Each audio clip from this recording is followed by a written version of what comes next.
Samy manana ny fomba fijeriny ireo toko politika nandray anjara tamin'ity atrikasa no karakarain'ny siany ity.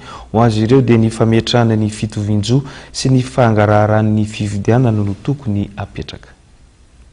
Ny aloha zany tiako marirana manokana satria ny tenako le nandehandeha dia i Maurice zany azo atao hoe référence.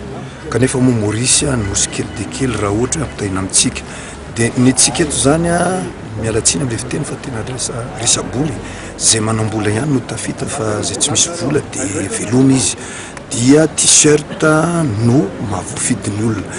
Dia ny parti kelikely zany tsy dia mety manana reny dia tena sahirana dia sahirana.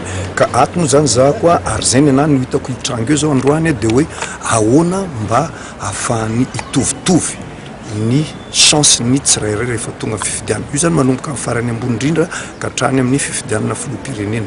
Fa raha vao nety marana zany tsisy eto amintsika dia mampalahelo fa dia tsy ho tafita mihitsy fa mifandimidimby amin'ny sasany eo ary tsy mahagaga raha ohatra tsika hatramin'izao tsy mety milamina fa misy gidragidra madinidinika foana satria tsy mifankatoky satria samy taona samy nanao dia nefa rehefa tsy tafiditra dia ity nanao zao dia zay tena hitako hoe olana be eto amintsika amina resaka fifidianana.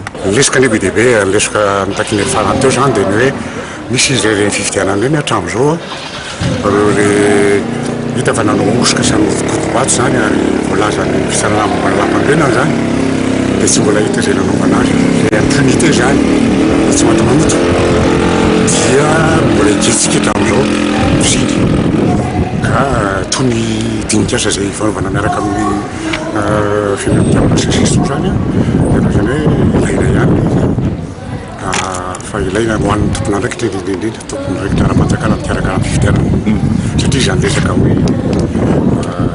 fampidirana an'ireo fidy any anatin'isy fifidianana zany eny azo azana hoe faravakely ny tokony ataon'ny fitondram-panjakana adidiny zany ary adidiny feno mihitsy manampy fotsiny ny velan'ny fanjakana izay lafan'izay ka izay aza tsy fiteny araka ny tokony izy tsy mahagaga raha ohatra ka tsy handeha araka ny tokony izy ny fifidianana.